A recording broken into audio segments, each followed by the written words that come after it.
Hello and welcome to another meeting of the Geek Cabal, Cabal Whisperings. This is episode number 41, so almost to our age, getting close. Yeah. But anyways, this is the Geek Cabal channel. My name is Jim. I'm Bobbie. And yeah, so here we are, back again. Yeah, we've gotten a few episodes pretty consistent here lately. Don't jinx us. Yeah. I'd say knock on wood, but this isn't wood. This is a... Hang on. You got a door over here. Yeah. You know what that's about, by the way? No, I do not. It goes back to like Greek mythology, like trying to get like, not permission, but like, not a boon, but like having a dryad, a tree spirit, like not necessarily watch over you, but to have them condone what you're doing. Okay. That's what, because you knock on the tree, which eventually becomes knock on wood, and Yeah. at least I'm given to understand what it is. So, Jim, what is today's date? Out of curiosity. Today is the 14th of September. So. Okay, so we're going to open up with something a little bit somber here. If you watch this at some distant date, obviously you're going to know more than what we know here, and that's largely not relevant to what I'm about to say, but just throwing it out there. We need to know the date so you know the significance. From our perspective, right now as we're filming this, 4 days ago, Yep. I believe on the 10th, there was an assassination here in the United States. A gentleman named Charlie Kirk. Now, we've talked about, we don't want to get political on the channel. I'm not going to go into his beliefs or anything like that. What I'm going to say doesn't have anything to do with that. Look him up. He's on YouTube, probably more so now than before. He was killed. He did die very shortly after being shot. And what we want to say here is that this kind of looks like hopefully we'll find out this was some lone psycho, but it does appear to be potentially part of a growing trend in political violence. I wouldn't say overall violence in the country. That's actually been down for quite a while. Like that actually peaked back in the 90s, with some pockets notwithstanding. But this is the kind of thing that just should not happen in a democracy. And we have a very small reach here, but I don't want to 20 years from now be like, we might have been able to change one person's mind. We might have been able to reach out to one person who made some kind of a difference. We have an audience. So hopefully no one out here has, dark thoughts along those lines, but like, just in case, like, it's not the answer. Yeah.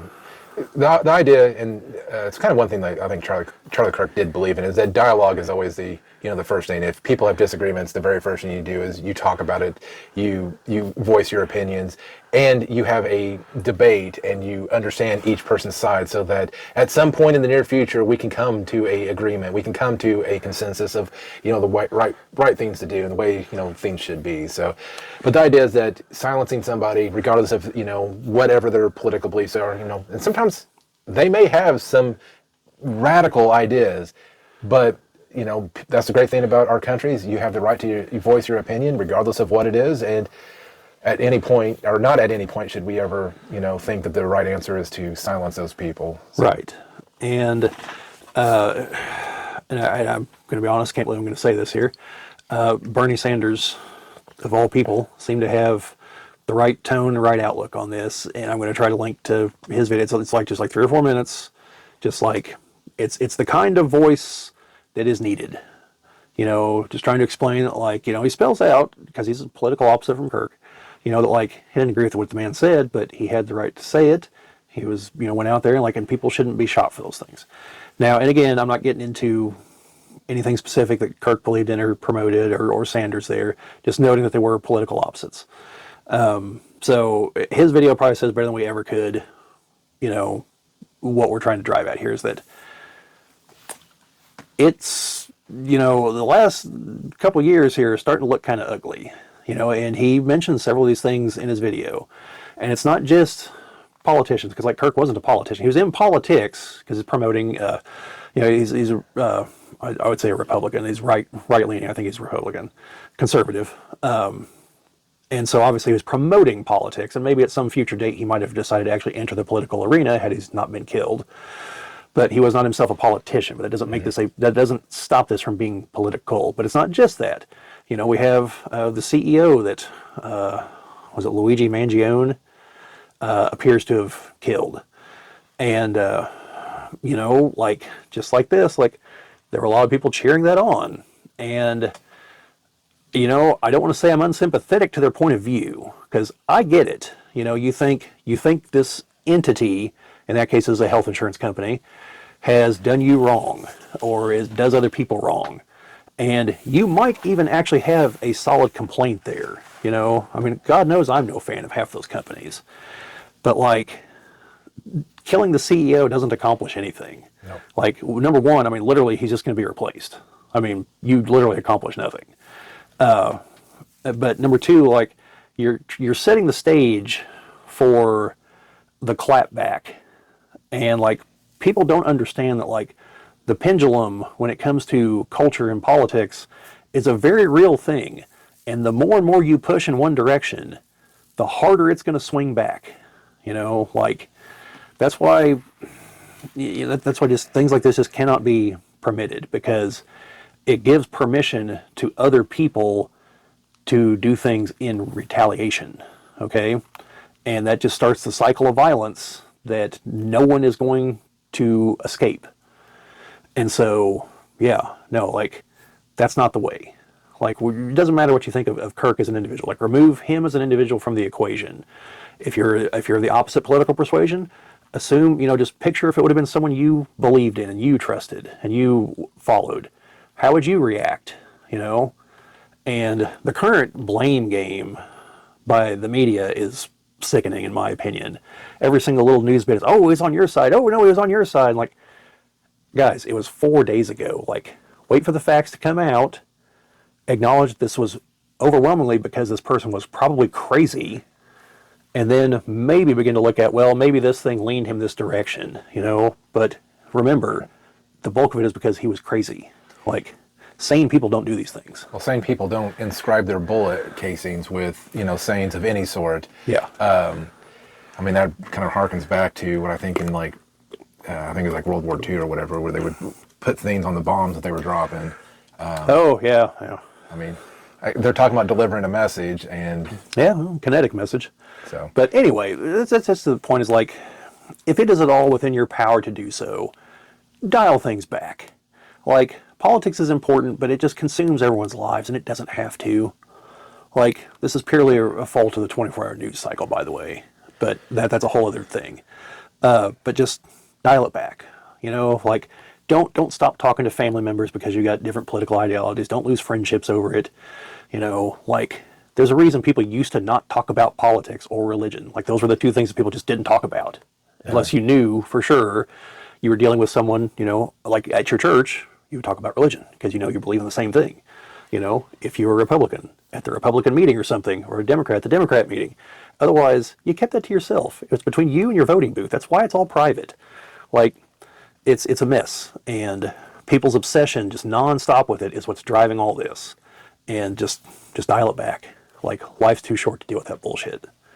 So, you know, which you know, we talked about, you know, we would definitely prefer to be positive in these videos, you know, because I don't know about Jim, but we definitely covered like a lot of negative stuff in like Succession, and like I could tell it was weighing me down and making me just feel shitty constantly, you know, just thinking about the negativity, but also seeking it out to talk about it, and just like constantly like, can the bar fall any farther? And yes, there's no limit to the depth. Like, there's a South Park episode about it where the bar is literally like down the Marianas Trench. Like, James Cameron had to go find it to actually try to raise it a little bit. And like, that's where we are. Like, there is no bottom. Okay. It's like one guy I watch his clips. I can't think of his name. Sorry. But he always has, you know, people doing stupid things. And he's like, every day I tell myself it can't get any worse. And every day I'm wrong. Well, you will be forever. You know, it always gets worse. It can always get worse.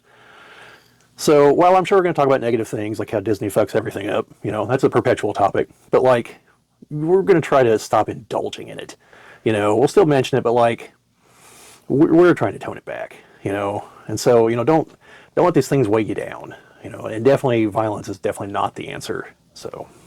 Yeah, I was gonna say, well, when it comes to talking about bad stuff, the worst thing I'm going to talk about is bad box art on video games. I want to try to keep it as which honestly has been very positive. But I'm starting to run out of my own games to talk about because I spent a good few minutes just trying to gather some stuff so that after we're done here, I can record more for the TikTok and the YouTube channel. So, well, I mean, it says something that, you got through the really bad art like so quickly, like that. The most of the art was competently made. Yeah. So. Yeah, and I try to keep it as, sometimes it's not actually bad art. I think the rescue, the embassy mission, the art was actually just kind of more corny, not bad.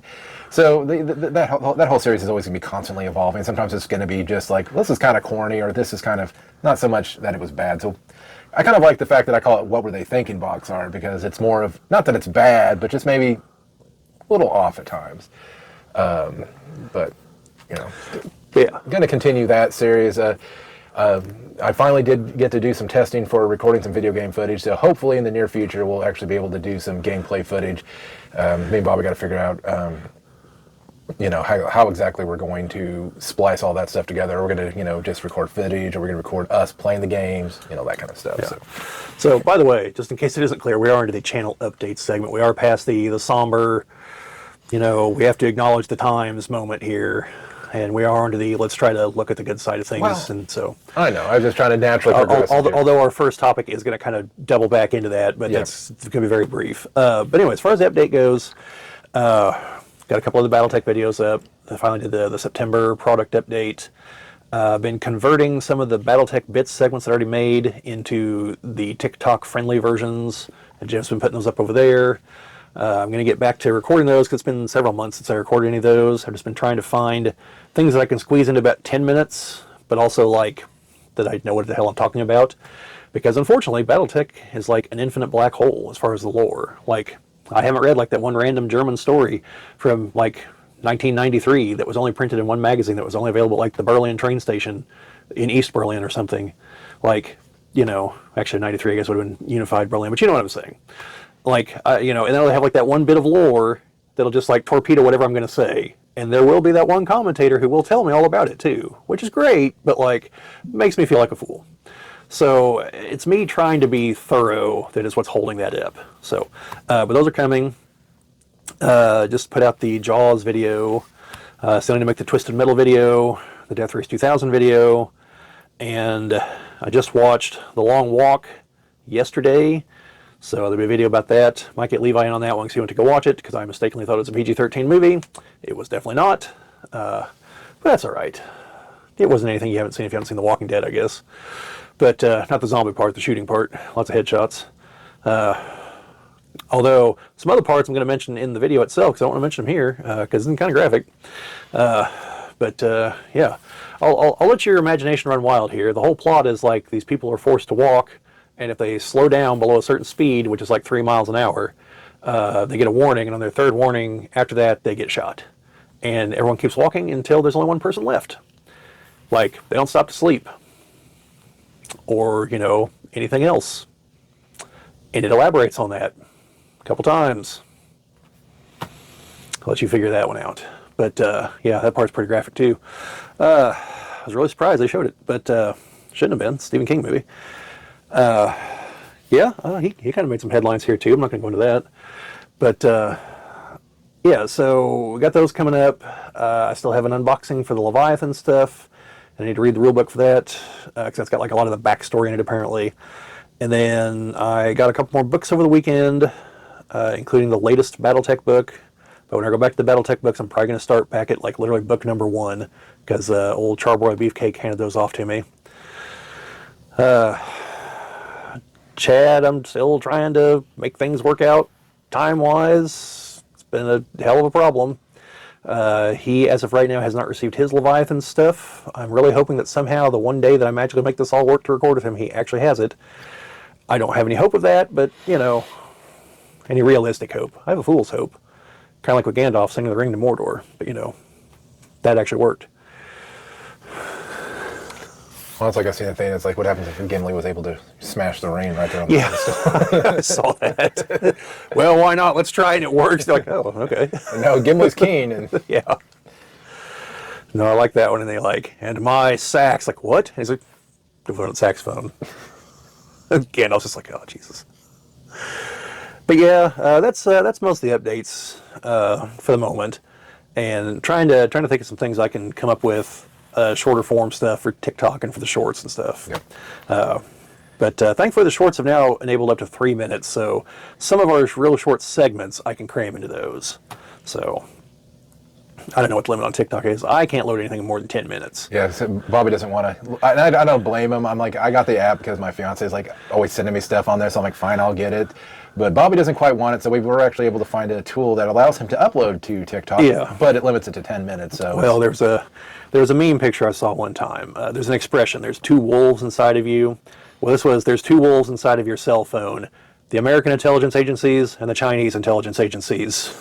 I was like, nah, I'd like to keep mine mostly American. Like, at least I know they're not going to do anything with it because I'm nobody. So, well, there was some news at some point in September. TikTok was supposed to switch to Meta completely, and I haven't seen any of that yet. yeah, who knows? And it'd be called something else. I don't know. Metatalk, Maybe. Megatron, the Metatron. I don't know. But anyway, that's about all we got on the update, I think. Yep. No, Let's see anything else, Jim. No, I'm gonna say the TikTok's going pretty good. I mean, we're up to I think it was 140, 41, 44 subscribers. Yeah, not to jinx anything, but we're over 575 subscribers here on YouTube, so, and still climbing. So, thank you, Just thank you, folks who have made that possible on both fronts. 147 followers. 147. So that's pretty good. I mean, and I was in there kind of like, man, when we got up to like 100, 100 something, and then I was talking to my fiance and her friend, and they're like, we have 120 followers, and we don't post any videos. And it's like, but I kind of get it though, because like your friend list and everything will add you, and you can like message back and forth off it. So I kind of get why their follower counts are up. I was like, well, we earned all of our followers. That was mostly you, Jim. Like, No. You can take the credit for that one. Like, No. That was all your idea. I'm telling you, your BattleTech lore things are pulling in a crowd that I think are thirsty for it. Because most of the stuff that's on TikTok about BattleTech is people playing games and people painting miniatures. So the lore side of things. Yeah. I did talk to Chad, and now that he's aware we have a TikTok channel, although I thought Jim and I had told him about it. I mean, he was sending me videos to put on it, so I had just... Well, he might have thought they were just going for the shorts. I don't know, or just for Facebook or something. Anyway, he knows we have one now, and he committed to probably doing some miniatures videos. So, And I was gonna say, at least that'll get him recording on his own time. And if he needs some equipment, I mean, if he wants some mics and stuff, we can always. Yeah. I'll be willing to get him a mic or two to over there, maybe a tripod or something, so that he has his own stuff to set up. But so that the quality. Yeah, actually, his TikTok video that he recorded of the crowd going in is our most popular video on TikTok. So he got the right moment. The crowd going in where it's almost impossible to tell that the people are actually moving because there's just so many. Yeah. It just kind of looks like people on a loop. well, if you can put it on there as a long enough video, you could do the one where I'm sitting in the car talking about the BattleTech Dark Age timeline. Yeah, I can get up to 30 minutes. So I'll have to break it up. that video got a little long-winded. I actually broke that one up into 2 videos for YouTube, but because I had different things I was talking about. But anyway. So our first topic, and this is going to be short. Like I said, it's kind of related to what we opened with.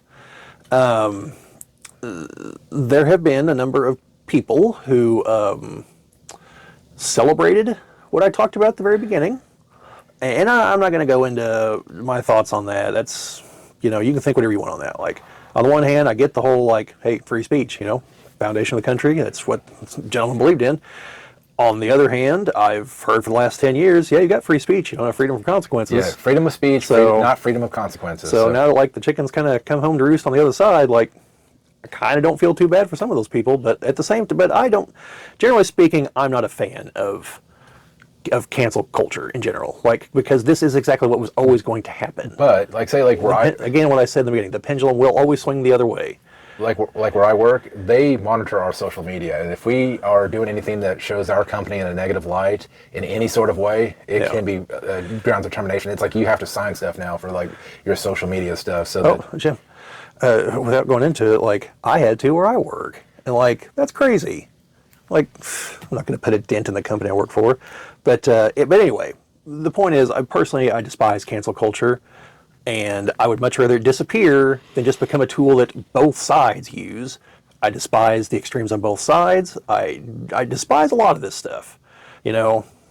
But I'm not talking about this because of the, well, I guess it is because of that, but that's not the point of what I'm about to drive at here.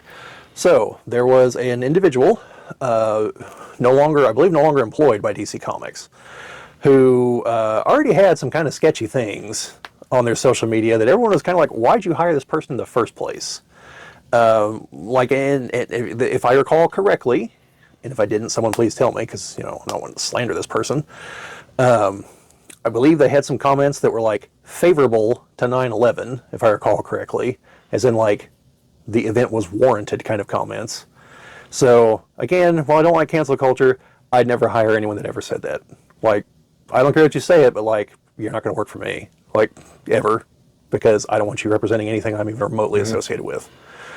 So you can have that opinion. Like, I can't stop you from that, and I wouldn't want to. But it's the publicly voicing it, like, you tell me that in private, I would probably think less of you, but like, as long as you're not out there shouting it from the rooftops, possibly a bad turn of phrase there, but anyway, this person was about to launch a Red Hood series. It's Jason Todd resurrected. And issue number 1 came out like the day after this stuff happened, if I recall correctly. And so DC has already said the rest of the series has been canceled. Okay. And now they're asking retailers to return this issue. So, for very terrible reasons, this issue is probably going to be worth money on the secondary market, because the copies of it are probably about to start dropping in quantity because they're going to be pulped. They'll be destroyed by DC. So, like, if you're out for a comic to invest in, like, I can't give you investment advice because I'm not that kind of person, so don't take this as investment advice, but like, something you might want to consider and look into on your own. I'm giving you a heads up to do your own research, make your own decisions, but might want to do it quickly. So, because it's hard to say how many stores will actually return them, because DC presumably is going to give them a refund. But at the same time, they've got to be thinking, yeah, but because you're doing this, I can get a guaranteed sale. I can almost guarantee I'm going to get sales. So it's really going to depend on some interplay there. But if past performance is any indication, there's going to be a hell of a lot less of this issue in the next month or so, give or take. So, question is, are you going to go out and buy a copy? I don't know. I might ask Chris to pick me up a copy, but because it's a thing. Just something to consider. But also, like I said, I despise cancel culture, and it's not so much this particular person, but what about the artist, the inker, the colorist, the editor, the other people that were all going to be employed from this. Now, they're probably still going to be employed at DC, but they might not have a book going on right now. Like the book they were supposed to be working on for the next, let's say they had to guarantee at least issue 12, give or take. That's gone. That's evaporated. So now they might have work, and they had nothing to do with this.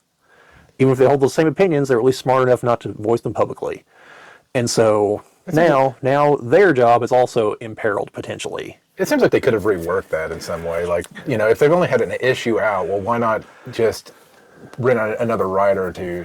Yeah, I mean, there were better ways to do it probably, but I think this is DC just showing like, look, we're not going to tolerate this. Like, we're completely backing out of this.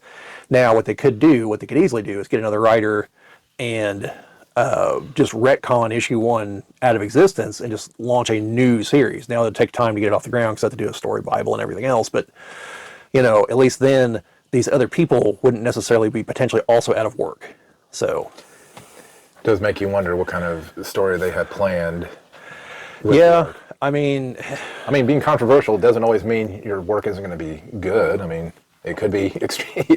Sometimes the more controversial the Yeah, well, I mean, like we talk about the stupid things movies do these days, and I honestly think half of them do it because it's going to get attention, because they know a certain segment is going to talk about it, therefore it's going to have coverage, therefore some people will go watch it that wouldn't have watched it before because they hear about it, even if what they're hearing is negative, because there's this belief that there's no such thing as bad press. I argue that there is. Like, there are definitely things that, like, take for instance, if you're a restaurant like, say, Cracker Barrel and decide to change your logo, well, you get a hell of a lot of bad press.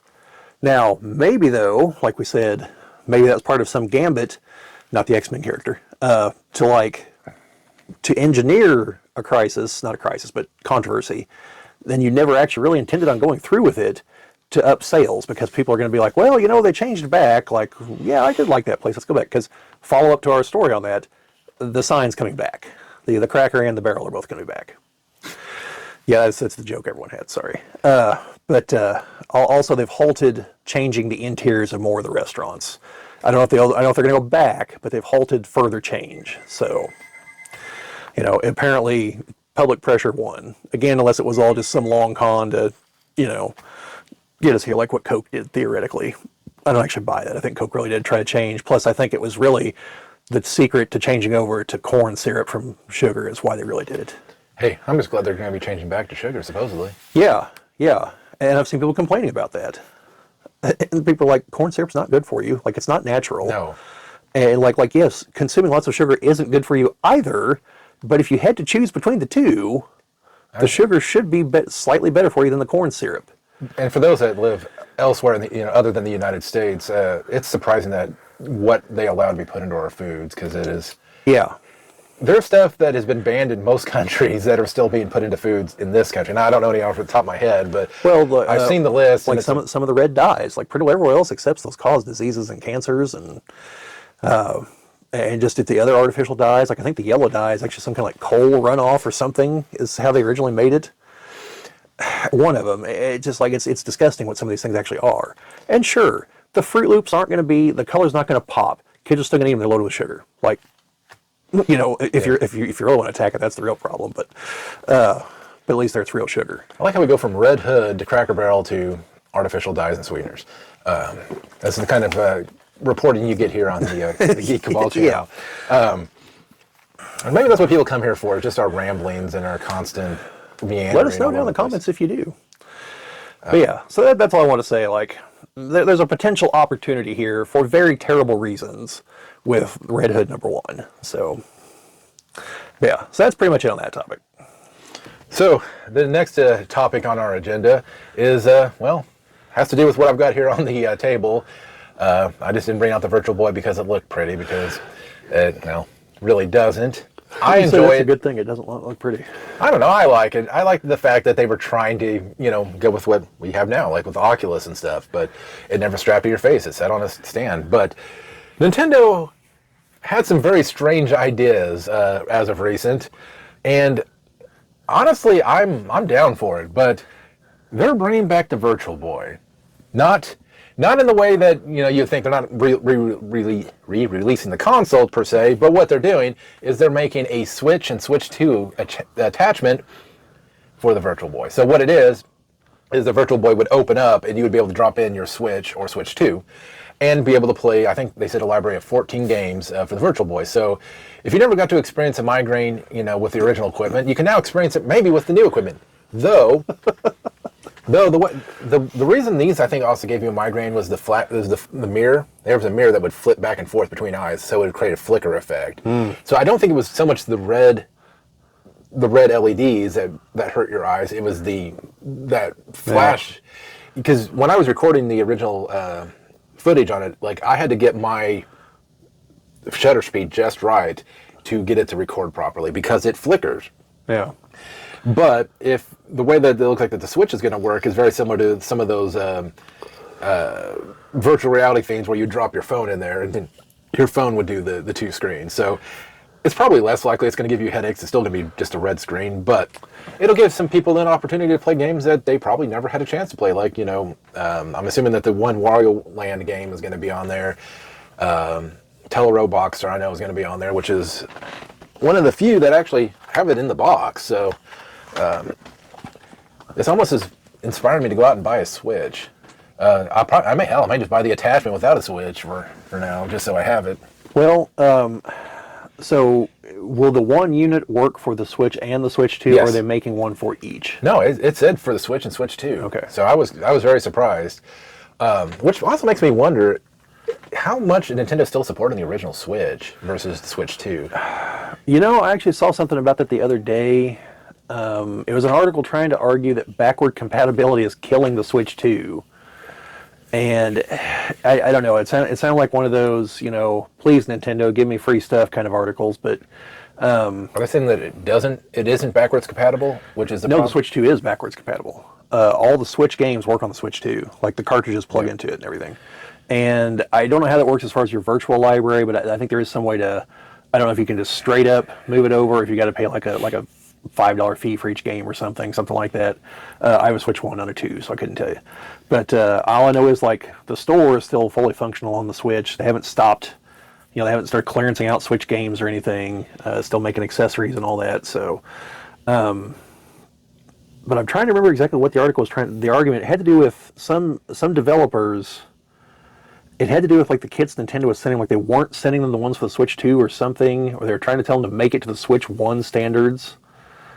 I don't know. Like I said, the article didn't sound overly great to me. And anything that's like, oh no company, don't add that feature everyone wants. That's just going to slow you down. Anytime I see those articles, I'm like, you know what? I'm glad your magazine's dying. Like, I know I just said some stuff about cancel culture, but there's some things that no, you objectively suck. Like, if what is Electronic Gaming Monthly, was that the old magazine? That's the one GameStop, I believe. Yeah, I think if that were like still a thing, like a newsstand thing. They would not write an article like that. They would be singing the praises of the fact that the Switch 2 can play Switch 1 games that you can still buy. So. So, do I think this is a win for Nintendo to bring back the Virtual Boy? Yes. I think it's a very niche thing. I don't know what they're really thinking. I don't know how many people are going to be like, yeah, I want that. But there's going to be people like me who are just going to be like, yeah, I want that because I just want to have a thing like this that I can put on my shelf or play at some point if I get a Switch or a Switch 2 or whatever. Yeah, I'm probably going to make a purchase. Now, I don't know if you've heard of the other thing that Nintendo is talking about doing, where they're wanting to put a patent on the video game mechanic of summoning creatures into battle, aka Pokemon versus Pal World. Okay, so I happen to have watched a rather lengthy video about patent trolls. It was a documentary on Amazon Prime like about 3-4 years ago.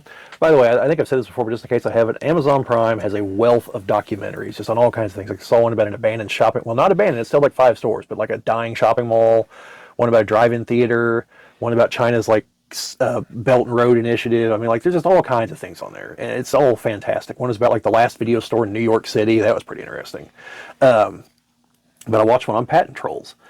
Now, Nintendo should not be able to get a patent on that because, number one, they don't own the concept. Like, other people use that concept also. It is in common usage at this point.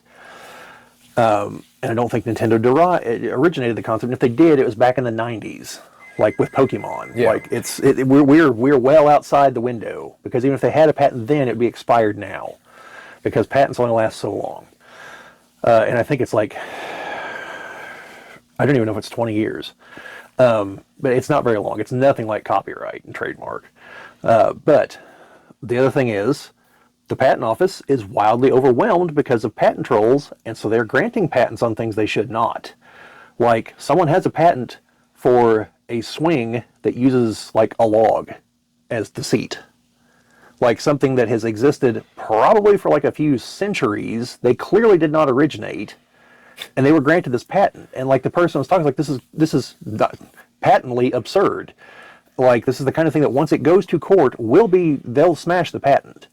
But the problem is getting it to court. You've got to have the money and you've got to have the case and everything. Now, so in Nintendo's case, I mean, like Sony or Microsoft will just smash them in court. But in the meantime, they'll wreck people's shit. Because that's what Nintendo does on the legal front. Well, and that's the thing that just surprises me, the fact that, I get why they're doing it, because if you've seen Pal World, it's almost a direct ripoff of Pokemon. I mean, yeah. Well, okay, so there's sorry, Jim, I don't want to keep jumping in front of you. There's one other thing that needs to be considered.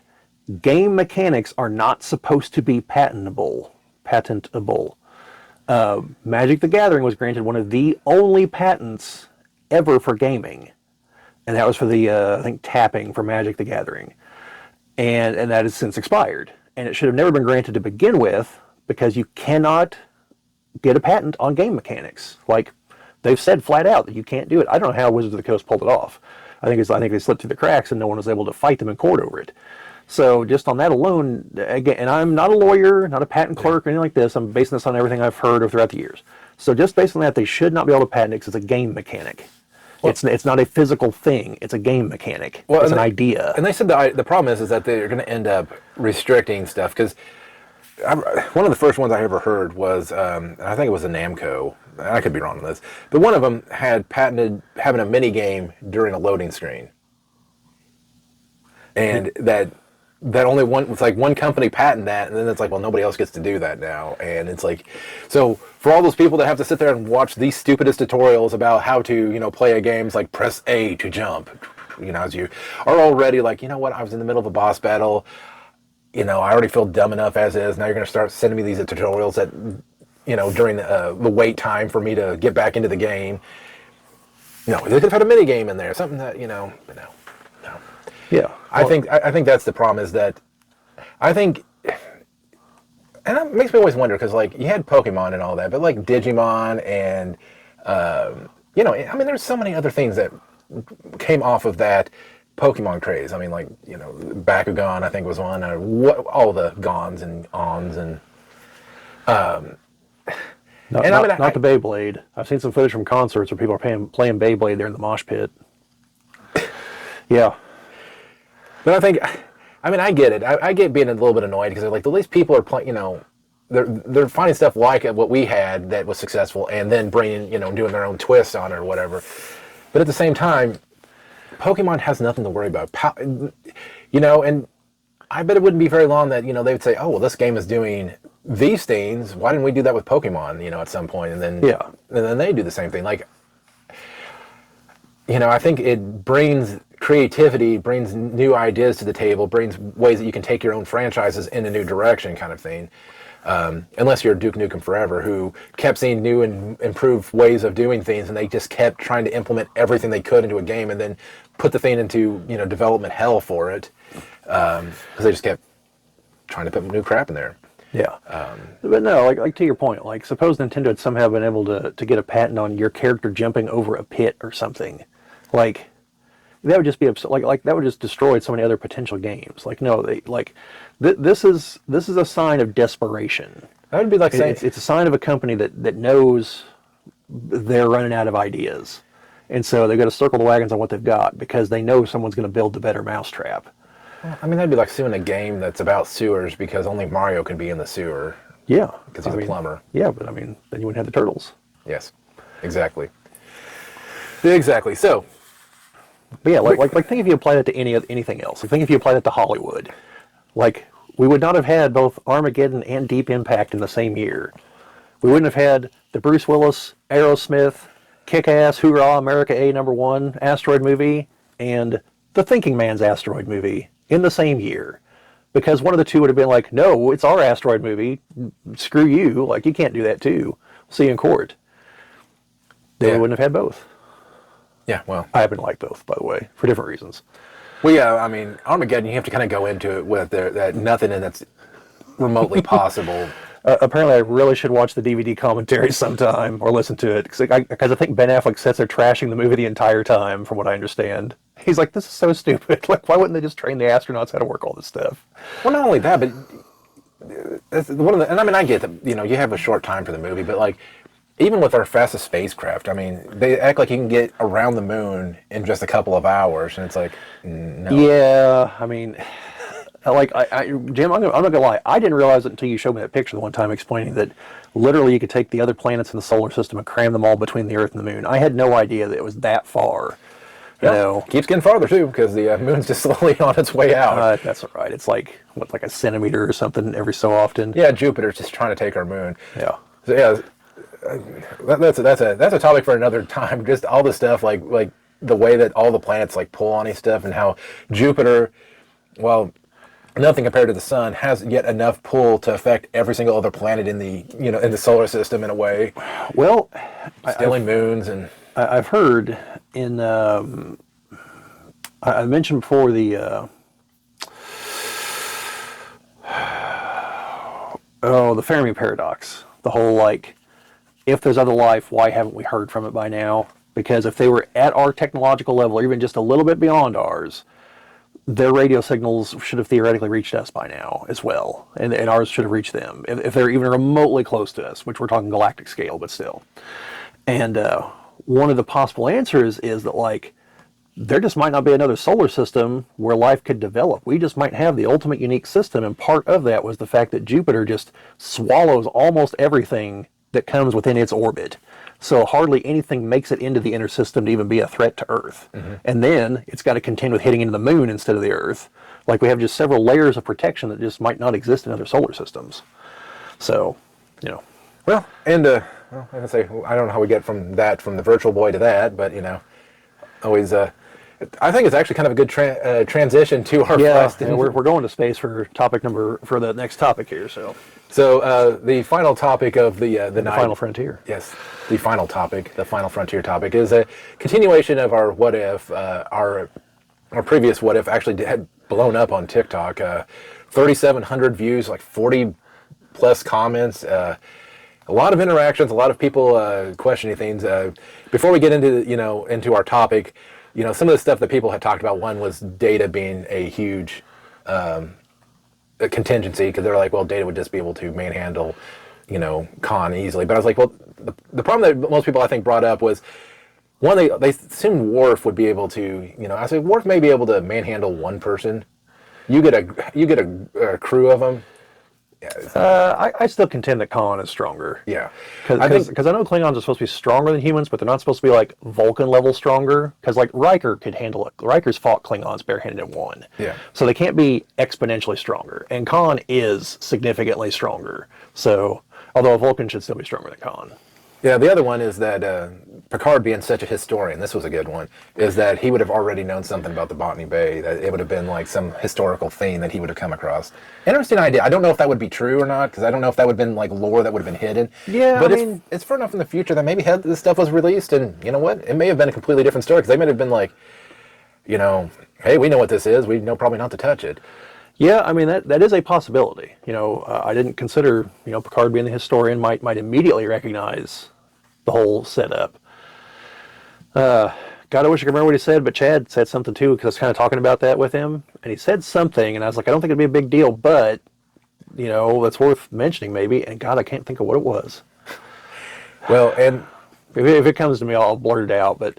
The other one it was more of just a question. They said that as soon as they stepped onto the ship, that activated the systems, and I don't remember that, because they said that as soon as the Kirk and crew stepped on the ship, that like reactivated the pods to release the prisoners, or release Khan and his crew. It might have. It's been a long time since I've seen the episode. So I did not know on that one, but if you know, definitely let us know in the comments. Well, I don't know if that was how that worked, because to me it seemed like they would have had to... That would make sense, though, for Khan to have that in place and for his to be the pod that would activate, because he's the leader.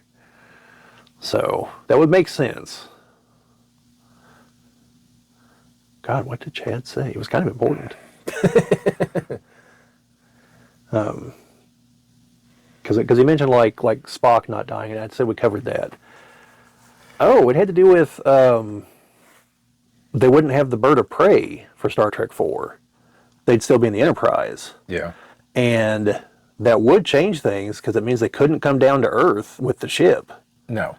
They'd have to like hide behind the moon or something and like beam stuff back and forth.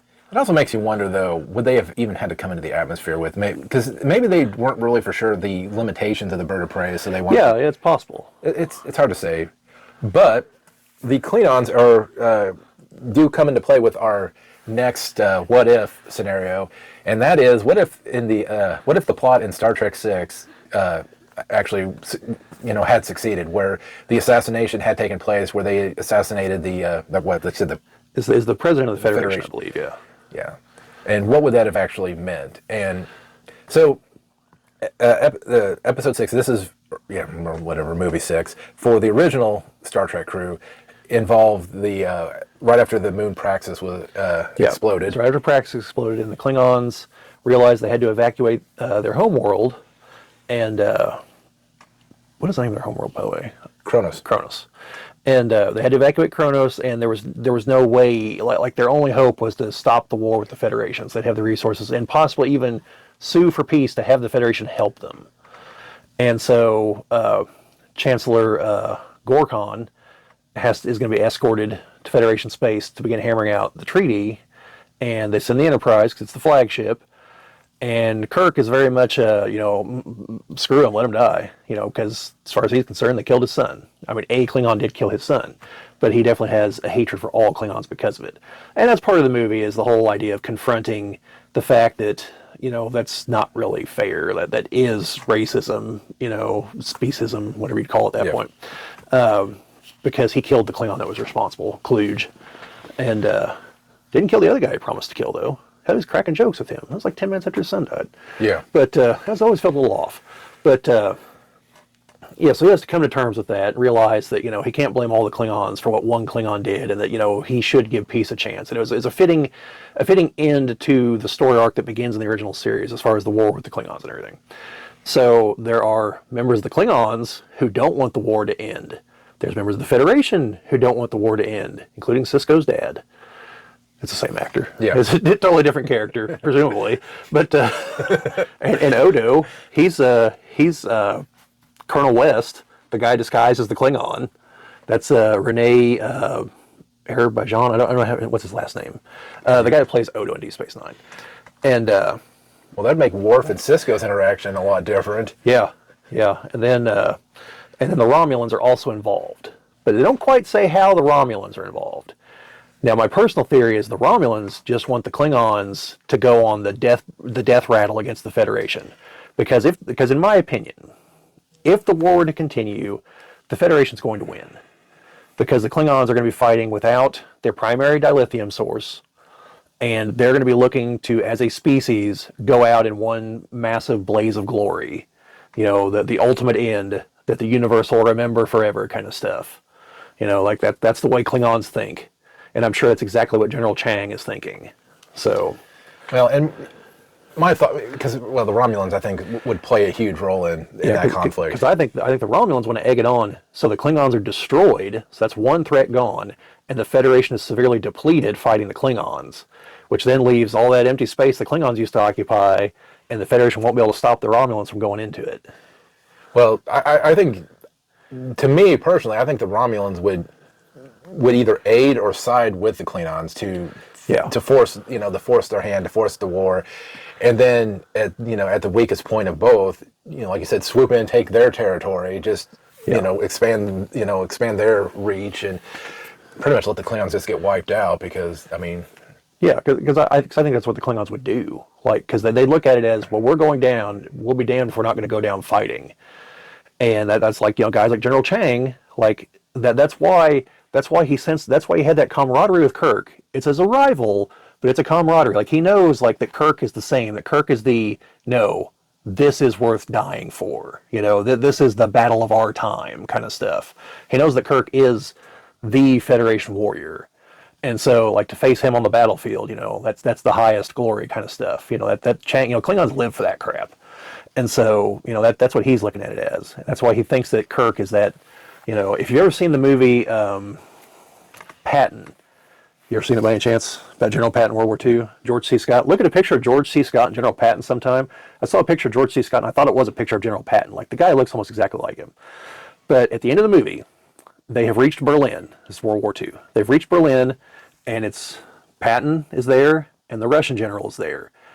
And he starts talking to the Russian general. He tells the translator, he's like, no, shut up. He knows what I'm saying. Like, and he doesn't need to speak English, but he knows what I'm saying. And he's like, you're the same as me. He's like, we're both bastards. And he's like, one bastard to another, we should just fight this out right here and now to just determine who's going to win, because we're going to fight sooner or later anyway. And his whole point was like, we're the same. Like, we think the same. We're both in this to win it. We're both fighters. And that's the way Chang and Kirk, that's the way Chang looked at Kirk. Kirk didn't look at himself that way, I don't think. But that's why Kirk was also like, he was the one who came around. He was the one who realized, no, I can't condemn the whole race for what one of them did. Like, we should actually give peace a chance here. Like, there's no reason that we should fight to the death. And Chang was like, well, not to be.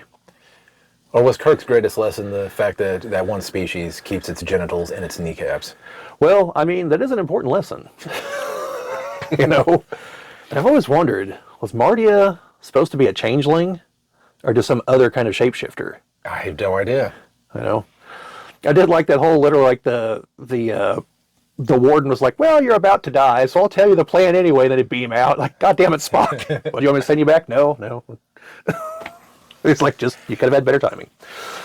But, yeah, no, I think that's what would happen. I think the Federation would win. And I think if it went on long enough, the Federation, I think, actually would sink to the level of just wiping them out completely. Like, there'd be voices within the Federation that would call to not do that. But Kirk would champion it at that point, because he wouldn't have ever had that turnaround, probably. Depending on what point this whole thing comes together. It just makes me wonder where Admiral RoboCop was during all of this, where he could have brought the vengeance in. And oh, I don't know. I assume Admiral Marcus would probably been dead at this point, because he was back when Kirk was a much younger man, so and he was already kind of old. Yeah, because that would have been Kirk's son's grandfather on his mom's side, because that's Carol Marcus, right? Yeah. So, yeah, I mean, although, it's Federation technology, he might still be alive. Because I would assume that they have longer lifespans. Well, yeah, I mean, in Dr.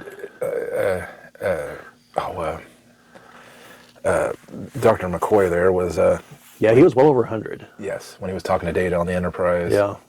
And he was still theoretically a commissioned officer at that point, I believe. So, like, I've got the feeling he wasn't out on the front lines anywhere, but, yeah. That was a nice touch in that episode. Not quite like when they got James Dugan back for the Scotty to just... Brought him out of retirement to put him into retirement? Yes. To let him know that, you have no place in the modern Federation. Yeah. Geordi was kind of an ass to him. Yeah. Like, I'm glad Geordi learned his lesson and everything, but, like, probably a good thing he didn't tell Scotty about his fake holographic girlfriend that turned into a real woman at one point. You know what I'm talking about, right? Yes. Yeah, I mean, she didn't turn into a real woman, but, like, the real her showed up, was, like, nothing like the hologram. And then she sees it, and she's like, what are you doing? This is a violation. And like, it kind of was, but, like...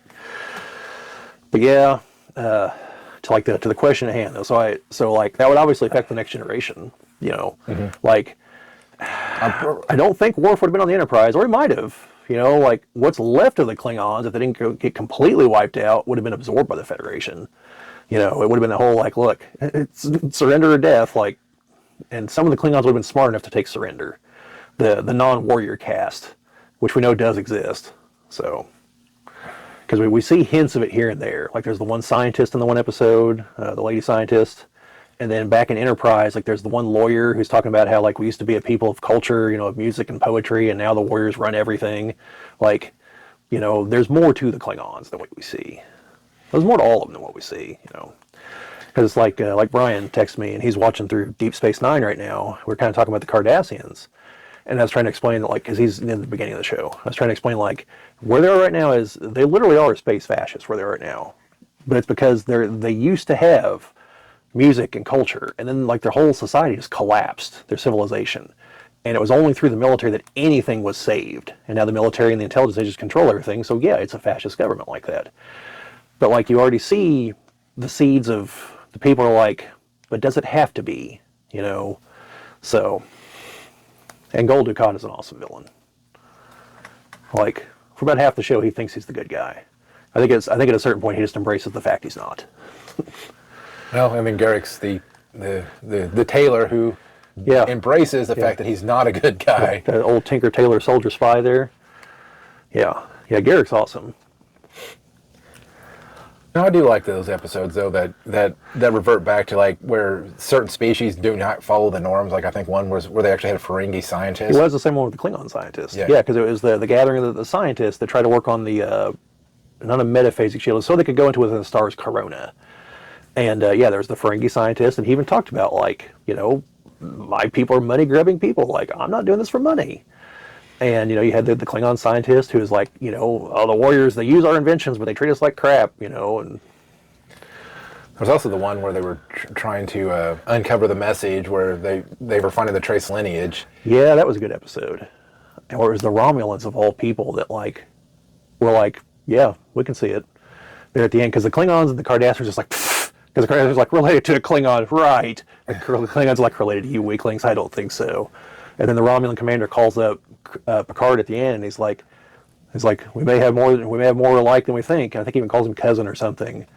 And Picard's sitting there like, holy shit, the Romulans? Like, all right, it's a start.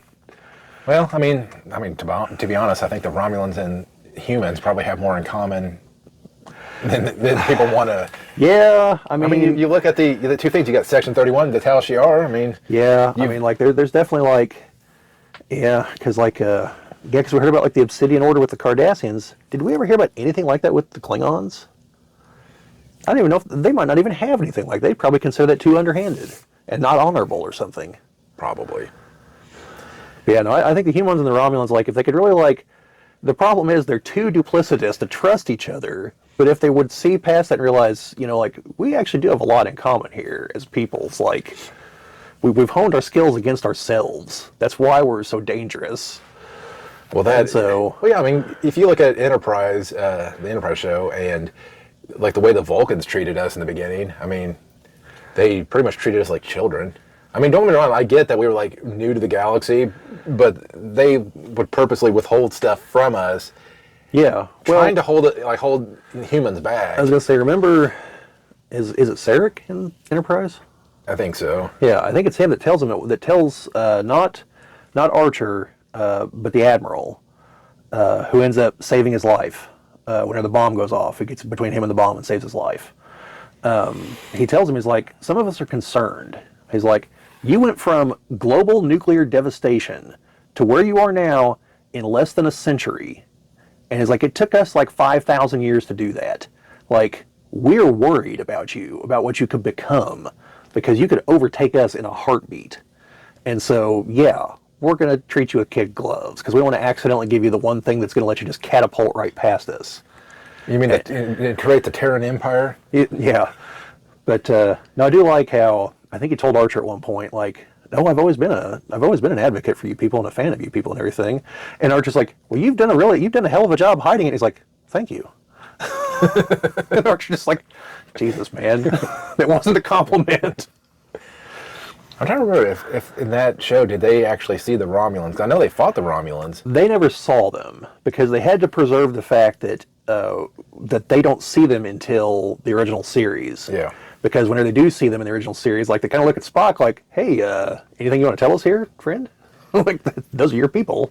Oh, those are not my people, those are the Romulans. Well, I do like the fact that I think they made them a little bit different. Like, there was an evolutionary difference at that point, but not enough to, you know, hide that fact. Yeah, and I did like that in the Next Generation that there was the plot line of, you know, of trying to reunify with the Vulcans, that there were Romulans that legitimately wanted to do that. You know, and that Spock was kind of spearheading the effort from the other direction, and, you know, probably some of the better episodes too, where you got us the Tasha Yar's daughter. And, yes, who just happened to be Tasha Yar as Romulan, but yeah, pretty much. But I mean, I don't think they understand how genetics work, but that's all right. I think yeah, I'm glad they did though, because I think, you know, she got out too soon. And yeah, well, I mean, I can't say I blame her, because it was, do you want to stay on this cable TV show that doesn't look like it's going anywhere? Because season 1 was rough. If I remember, they didn't even know there was going to be a season 2 until like a couple months after the show and everything. Like, they were all like, is this going anywhere? And then it looked like she might have an acting career in movies, you know, because she was in Pet Sematary. She was in Miracle Mile. Oh, that might have come out before. And it looked like, you know, she thought she was going to have something, and then it didn't materialize. Kind of like, I think that's why Gates McFadden was off Next Generation for a while. But I only remember one movie with her in it. She's only in it for 2 minutes. It's The Hunt for Red October. She's Jack Ryan's wife. oh, She's only in like the beginning of the movie, like after they set sail with the Red October, and it cuts to Jack Ryan near DC, or wherever it is he is. Or maybe I think he's in Scotland at first, because that's where she lives, or in England. Then he has to fly to DC, if I remember right. But yeah, that's the only part of the movie she's in, and she's in like a commercial I've seen before. yeah. Well, I mean, I get it. Like, those, she's probably in other things. I'm just saying that's the only thing I saw her in. I say most of them were typecast to those roles. I mean, like, there was no getting around it. There was no way getting out of it. I mean, I think Patrick Stewart's the only one that was able to branch out really to more. Yeah, I mean, you get Brent Spiner a little bit. Well, Brent Spiner kind of had a career before that, because he's like guest appearances. Like, I think there was a guest appearance on Night Court is what sealed the deal for him to play Data, even though it's totally like polar opposite character. And then he's in some other things like that. Master of disguise. The one guy that anytime he would break out into a laugh, he would always fart. But yeah, well, I mean, LeVar Burton's on Reading Rainbow. Come on, Jim. Yeah. Educating the whole nation, you know. Oh, I'm not saying that he didn't. Take a look. It's in a book. I don't know. I don't know how to read. I need to watch it. Oh, that's sad. I actually saw something the other day about how many college-age students cannot read. I didn't even think it was like can't read like a 5th or 6th grade level. I think it was literally like are illiterate. And I was like, we are truly regressing as a society. This is not good. Like, that reminds me of something I saw one time talking about, it was speculating, like if we ever met aliens, what they'd be like. And one was talking about their biology, which ultimately concluded they're going to look a lot like us because of like various factors. Like they're not going to live underwater because if you live underwater, you can't have metallurgy, so you can't build a spaceship. Like you can just rule that right out. So they're going to have to live above the water on land where you can have metallurgy to build a spaceship. And then it has to do with like evolving to like where the brain is and position everything else. And ultimately they think they're going to look a lot like us. But then there came, what would they be like psychologically?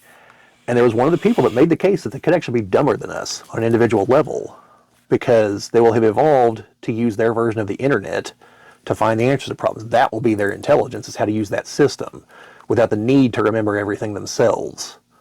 And so individually they might be dumber, but as a species they'd be smarter. They'd have a greater knowledge base. Which is what we're getting to. Well, that's what I'm saying. That's what it reminded me of, except for that whole, like, I don't think people are getting any smarter. No. Yeah, no. I mean, the fact that people will Google everything. I mean, the fact that people will be like, oh, what's 2 + 2? I better put it in the calculator just to make sure. And it's like, well, I mean, I saw that back in like the 90s with I saw my cousin like put everything in the calculator, and he's like, well, but would you use the calculator? I go, yes, but I understand the math behind it. And I can do it on paper if I have to. Like, which also means I can use the calculator more effectively. You know, like you need to know that, you know, before you do the other. That's like just because you have a computer can type something, you need to know what you're going to type first. well, No, I see it on Twitter. People are like, Grok, what's this mean? Grok, what's this saying? Grok, tell me this. Grok, tell me that. And there's some people like, Jesus Christ, like, use Google, look it up yourself, read it, internalize it, and then get back to me. Don't just have the AI that we know is bad at things to get back to us. Well, I think when I see people arguing over how to do a math problem, like they'll have like one with like parentheses and some addition and maybe one multiplication, and people not understanding that there is an order of operations that you're supposed to go through. And it's just at times, it's just like, I don't know, like it just gets me.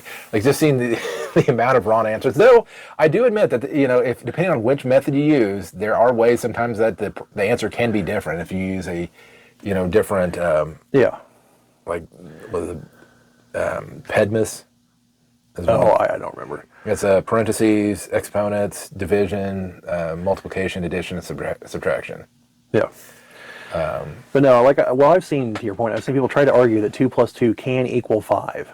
And I actually was like, all right, I have to know what rampant stupidity leads to this. It's like, oh, I'm a math major, I'm going to explain it. And I'm like, well, now I know you should have gotten a refund on your education, but go ahead, tell me.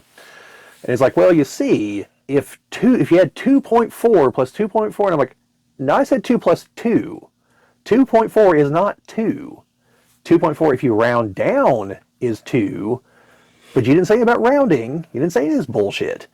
It's 2, as in 2.0 repeating infinitely, you know, but not 2.4. and he's like, well, if you had 2.4 and 2.4, you get 4.8, which if you round, and again, I'm like, no one said anything about rounding. Like 2.4 + 2.4 is 4.8. That's still not 5. And I'm just like, what kind of fucking gobbledygook are you talking about here, you dumb bastard? Like, you led with, I'm a math professor, so now people are going to think you know what you're talking about, and you fucking don't. Like, this is basic math. If I have 2 apples and 2 more apples, I now have 4 apples. I don't have fractions of an apple I already ate and fractions of this other apple, and somehow magically that makes another apple. Like, that's not how that works. Maybe he's a rock scientist. Not a rocket scientist, just a rock scientist. Yeah, geologist. Yeah. But I think his head was full of rocks. But like, it's like this thing I saw one time. It's like, that was like 0.9 for all intents and purposes is 1. And I was like, no, it's not. Like 1 is 1 and 0.9 is 0.9. And they were like, well, according to this math rule, like there has to be these 2 things between some things for them to be numbers. And so therefore this, and I'm like, you're trying to like stupid logic your way into making something that is not. 0.9 is not 1. Like, it's not. It's 0.9. Like, I don't know why people try to do these stupid things. It's like, you just come across as someone who is simultaneously intelligent because you've come up with this massive sophistry to make this kind of make sense in your head. But you're an idiot because you're overlooking the most obvious basic principle that these two things are not the same thing. You know, and that's the thing, like being a geek, being a nerd, whatever, I do like to overcomplicate things at times, like to come up with these wild things. But at the end of the day, you know what? It's got to make logical sense. Like, it's got to be, there's got to be something there that just says, 2 + 2 = 4. I can go around the stupidest over-top way to get 2 + 2 = 4, but at the end of the day, it's still the same. Yeah. I mean, like, don't get me wrong. I there's a part of me that envies those people that can be like that one picture of Charlie Day with the chart and all the string going everywhere, and he's trying to explain this complicated conspiracy theory, which, by the way, it's an excellent episode of It's Always Sunny. He was like totally wrong. Again, it was some basic thing he was totally overlooking and just complicating everything. He was just stupid and wrong, like Charlie Day's character is for most things in that show.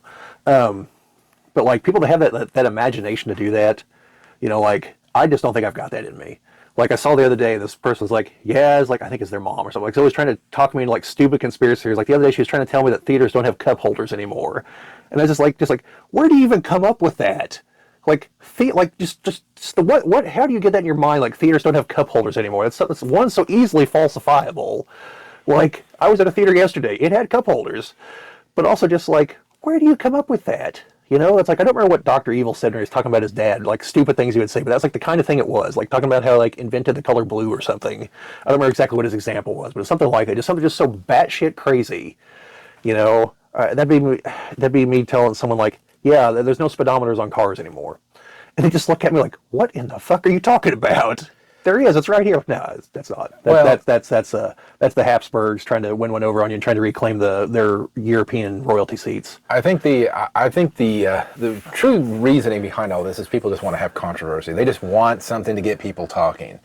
I don't think it's any deeper than that. I think people just like, what can I say? What can I do to get the most interaction? Because not to besmirch one of the places we post things, but we don't have a big following there. So if we lose it, oh well. It's on Twitter. If you see anyone with a blue check mark say something, you're just like, that is the single dumbest fucking thing I've heard this week. They're doing it for engagement because they get paid for posts that follow theirs and things like that. It's pennies, and it's really Elon Musk that's making all the money from this. But like, that's why they do it. In case you're wondering, like, are there people this stupid? Well, first of all, yes, there are, but unfortunately. But those people, those are grifters. Like, there's several that I see who make it their life's mission. Like whenever this person posts, they immediately have some dumbass post following it for engagement, and they're making tens of dollars doing this. So yeah, no, they want to waste their life doing that. Go ahead. Don't you help them, please. No, and I believe what I like to see on TikTok and on YouTube and all that is true engagement. Engagement in a topic that is worth discussing, that is worth talking about, that isn't, so cut and dry. So, like our Star Trek, I'm interested to see what people have to say about that. I know we've kind of went into our fifth category of just random BS that we wanted to talk about, which doesn't always end up in clips, but maybe it does. I don't know. Yeah, but I mean, like to Jim's point, like I saw a couple shorts about alien Earth. I'm not going to go into what they were, but like there were some theories, and like they kind of like, well, here's what I'm basing it on from the show, and like that's worth thinking about. That's worth talking about. It's not like some of the like MCU theories I've heard that are like, you literally just didn't pay attention to the movie. Like the answer's right there. Like you showed the clip that the answer is in. You just didn't hear it. And like, well, what if this happened? Like, well, we know what happened. It happened right over here.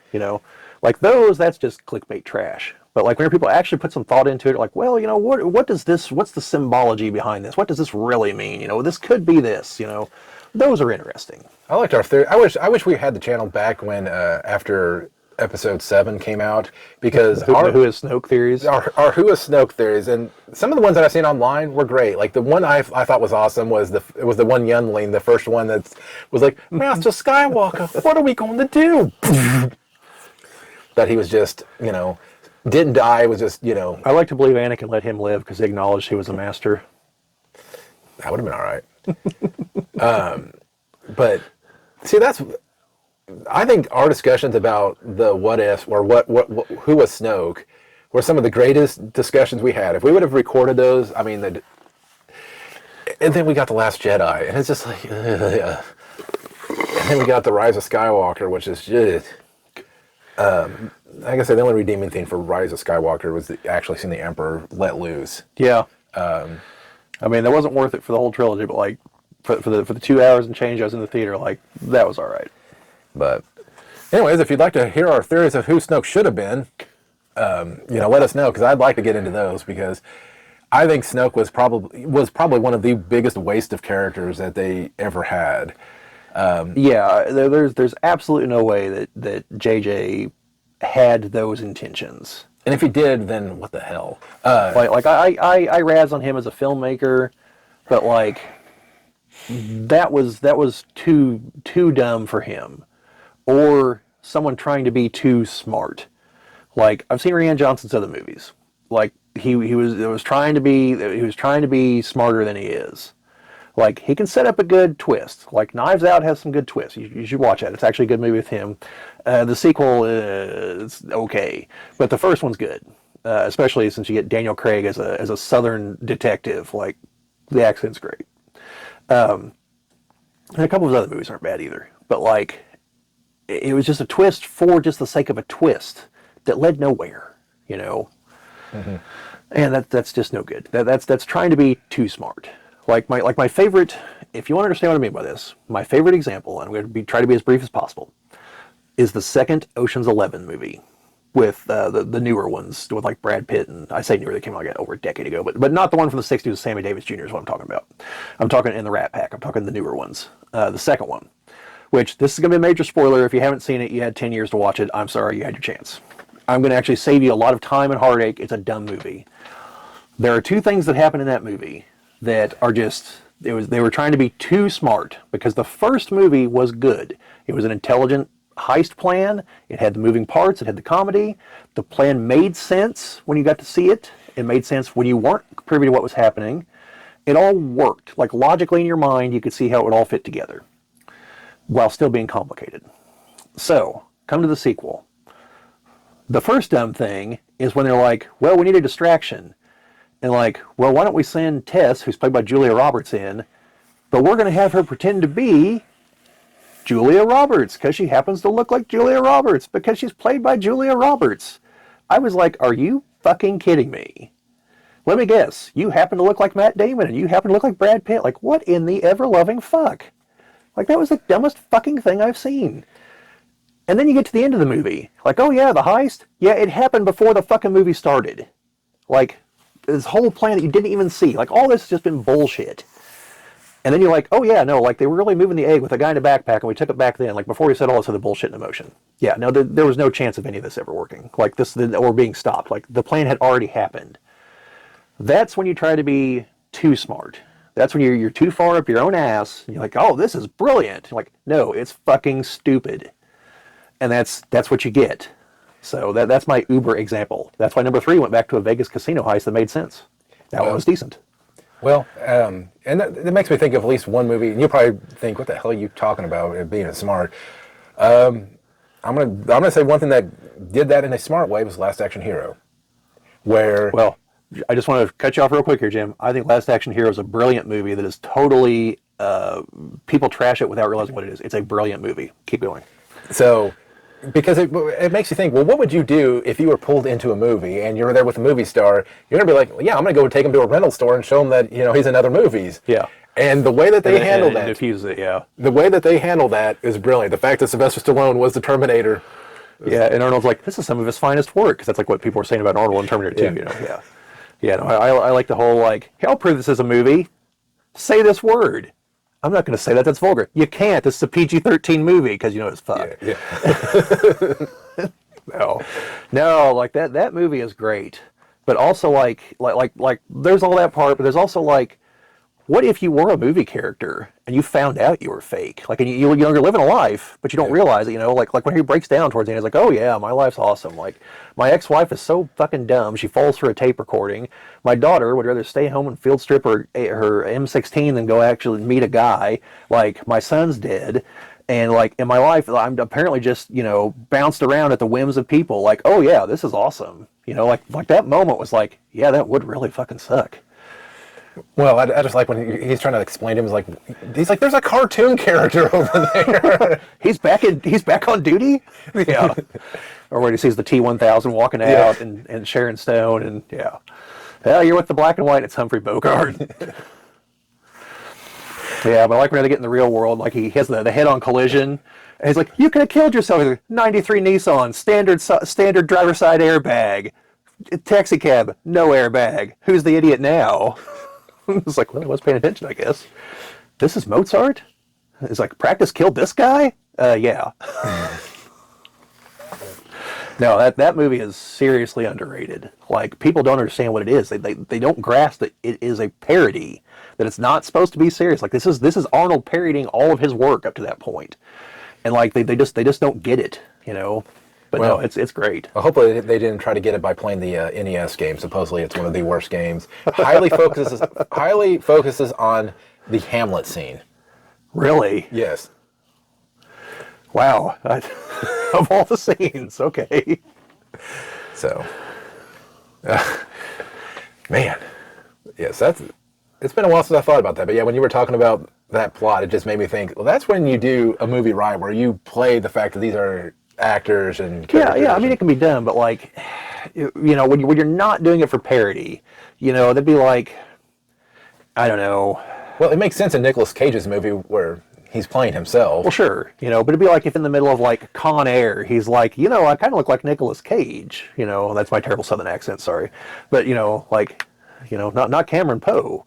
Or like one of the prisoners, like, you look an awful like Nicolas Cage. Like, that's when I was like, really? Like, what the fuck? Like, no, let's not do that, shall we? You occasionally get where they're like, man, do you see that Nicolas Cage movie? And they're like, No, I do like whenever Arnold runs into Arnold, though. Yeah. It's like, you should tell, you look just like me. Like, we should, get it together. You should have shows together. And he's like, you've caused me nothing but pain. It just walks off. He could, I like how the fact he tries to say his own last name and can't. Yeah.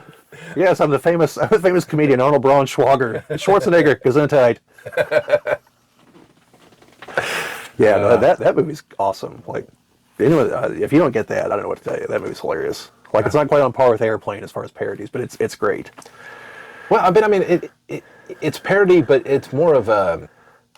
I mean, it is, but it isn't. Because I mean, obviously they make fun of all the tropes, but I mean, it has a plot to it too. I mean, it is. Yeah, it has a plot, and there's real character, because even though he's a movie character, like these things happen to him. Like his son was killed by the guy from Part 3. Like that clearly is affecting him. And then to find out that it's all just fake for people's entertainment, like that'd be fucking devastating. That's an interesting thought. That if all of these movies that we make actually create worlds for those characters.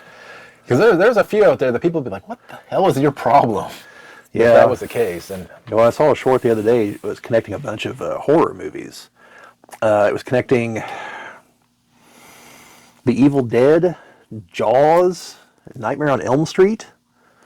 Because I think it was, there was Jaws, and then I think it was Nightmare on Elm Street was the next one, where there's a poster of Jaws in the background at one point, but it's like torn up, and it's supposed to be saying like, move over Spielberg, like, Freddy's the new king. And then like in The Evil Dead, there's a Friday the 13th poster, not Friday, Nightmare on Elm Street poster. Yeah. And then in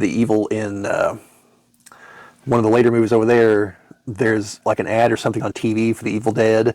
And then in The Evil Dead 2, in the workshop where Ash makes the chainsaw arm, like Freddy's gloves hanging up there in the background. And yeah, it's like a one-up brinksmanship through all these movies, like just these tiny details that you'd never notice kind of stuff. Yeah, I always like those videos where people are like, "Did you notice in this?" And it's like, no. Like, who are these people that are just like micro-analyzing every scene of a movie? I mean, don't get me wrong. I think it is. I assume the movie that gave them a stroke was Ready Player One. Here's the 5,000 things you missed in the first 10 minutes of this movie.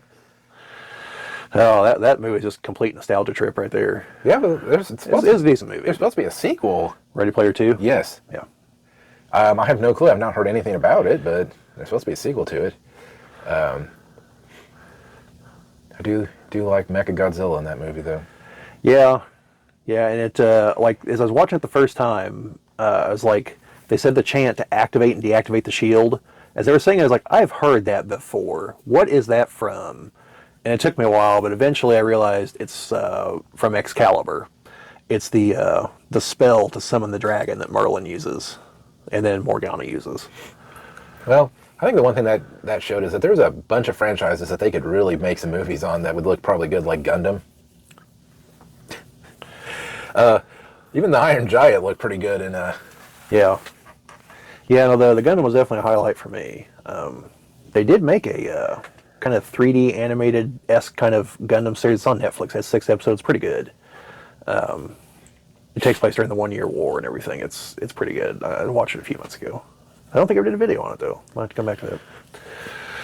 All right, well. Yeah, we've definitely gone off the beaten path here, so. Well, the way I look at it is then we can always chop this down into smaller bite-sized pieces so people can get what they want. So Yeah. I'm always good with that. But anyways, we'll bring this meeting to an end. The next time we might actually make it in slightly over an hour.